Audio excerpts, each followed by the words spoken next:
And rights of foreign nationals rages on in South Africa. Some are calling for the deportation of illegal foreign nationals and a quota to ensure that employers do not prioritise employing foreign nationals over locals. But where does this leave asylum seekers and refugees in this conversation? So now, to add to these voices, as well as to discuss other issues of the treatment of these individuals, we are now joined by the UNHCR's Assistant High Commissioner for Protection, who is currently in South Africa, Gillian Triggs. What a pleasure to have you here on Morning Live. Thanks so much for your time. Thank you very much, Leanne. Great pleasure to be here in South Africa. So you have, if I'm not mistaken, yesterday, in fact, spent the day and some time meeting with refugees and asylum seekers, hearing the difficulties that are faced with them on a daily basis in South Africa. Perhaps you can just summarise some of those for us.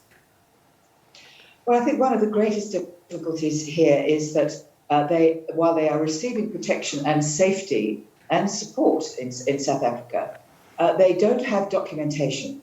And that's been something we've been working on with the government very effectively yesterday. We're really pleased that we had the privilege of working with the Minister for Home Affairs.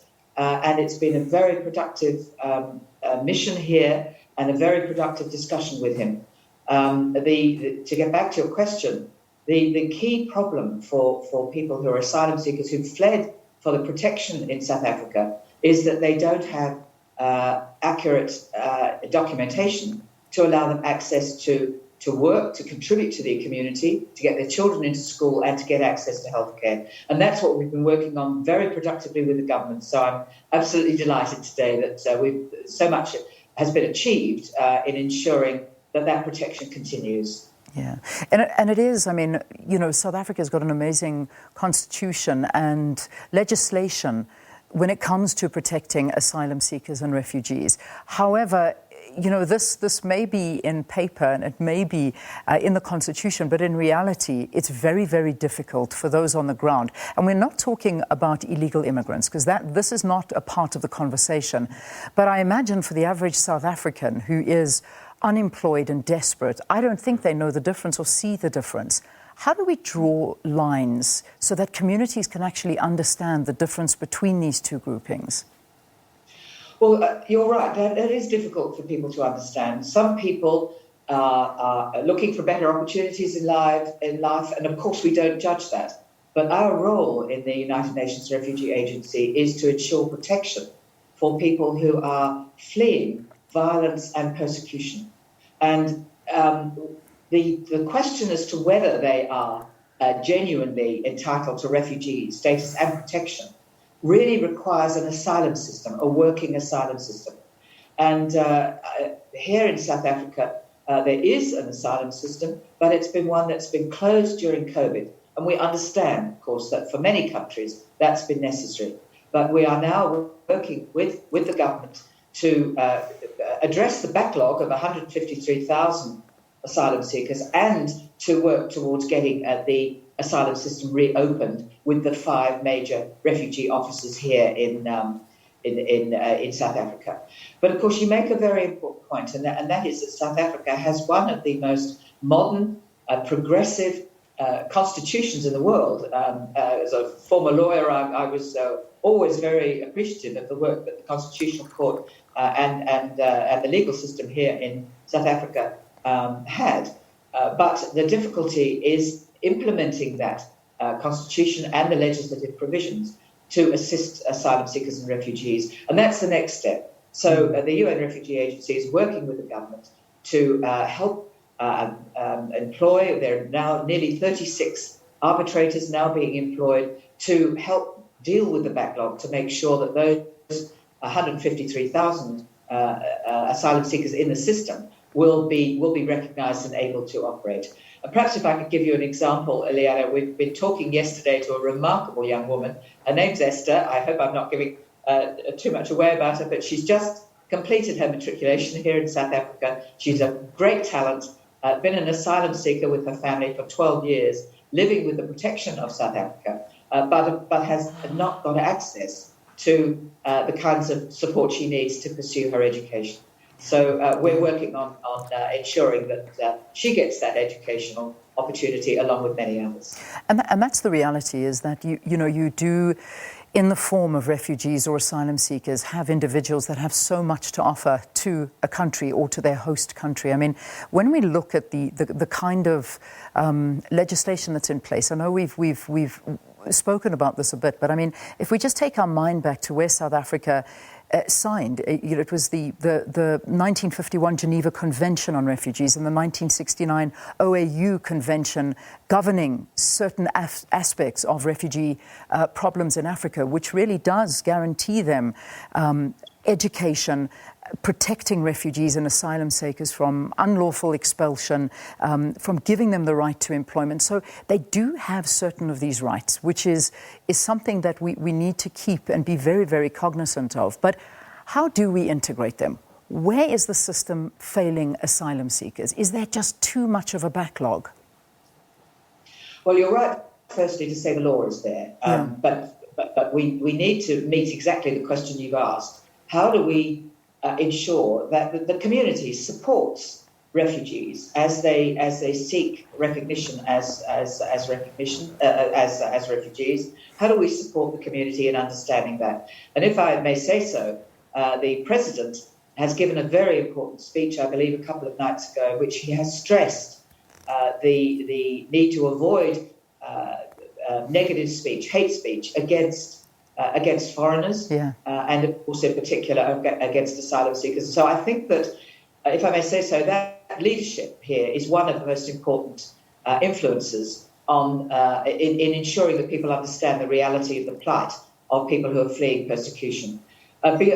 With that support at the highest political level by the President, of course we need much more social engagement with the community to explain what it is that asylum seekers and refugees can contribute to the community. There's no doubt at all here in South Africa that many thousands of asylum seekers and refugees are actually performing many of the jobs in the informal sector, in the service industries, in agriculture, construction, serving in restaurants and in hotels.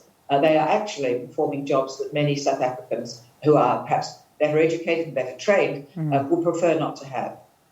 So I think there needs to be a better understanding of the extraordinary contributions that refugees and asylum seekers make to the community here in South Africa, but equally for refugees and asylum seekers to understand the protection that South Africa has provided for many years, and we're very grateful for that at the UN Refugee Agency. Yeah. Let's talk about this high-level meeting that you had, because I think that you sat down, you had conversations with the Home Affairs Department. I'm not sure, what came out of that and what South Africa are going to do forward, especially that we find ourselves in quite an aggressive start to a year. I mean, we already saw and have been seeing lots of protests going to different restaurants and institutions that perhaps are not hiring South Africans, and there are South Africans that can do this job that are sitting in poverty and would like to work but can't, and finding that it's not working too well. What are some of the things that government are going to put in place to try and assist both South Africans and these communities that we have promised to help? Well, you make an important point, Liana, and that is that when the United Nations Refugee Agency assists asylum seekers and refugees, we try to do so with the government in a way that also assists the host communities. That's our approach globally. And here in South Africa, of course, it's critical that we work with the government as well to ensure the programs that we have in place, training programs, access to educational opportunities, and so on, are done in a way that will benefit the local community as well. So I think one of the areas that my colleagues here in South Africa want to work on are projects that are designed to ensure self-sufficiency, to enable access to livelihoods and to jobs. And those programs need to be accessible not only to the people that we, of course, work for, but also to local communities of young people, to ensure that they all have access to opportunities for livelihoods. So that is definitely something that's very important to the UN Refugee Agency, and we will work with the government on doing that. But at the moment, and you mentioned the talks yesterday, they really were very successful. We're very grateful for the Minister for Home Affairs, who is very, he understands, of course, the importance of ensuring that the local community and youths have access to livelihoods, but he also understands that asylum seekers and refugees need access to their documentation to regularise their status here in South Africa. And that's going to be good for South Africa. It's good for the people that we hope to protect. Yeah. I hope that you brought up the issue of statelessness as well, which I have no doubt you did, because what worries me is I know we are speaking about asylum seekers and refugees that are coming into the country from, war-torn or countries that things have gone wrong. However, when we talk to statelessness, and we have interviewed many here on the program where they've born here in South Africa, but things have gone wrong in their lives and they have no access to the exact things that should be given to them, education, a job, anything, because they have no documents. How is the department going to help this? Because it really feels like they are failing their own citizens, never mind refugees and asylum seekers. Well, statelessness is a global problem, and it's equally a problem here in South Africa. But I think we had a very, very useful discussion with the Minister yesterday. And let me be as clear as I can in this area of law. And that is that because a child is born in South Africa, where the parents are of other nationalities, that child does not necessarily have the right to South African citizenship. Although many countries, of course, do give citizenship on the grounds of birth within the country. In the particular circumstances that arise here, the statelessness obligation arises where the child is at risk of statelessness.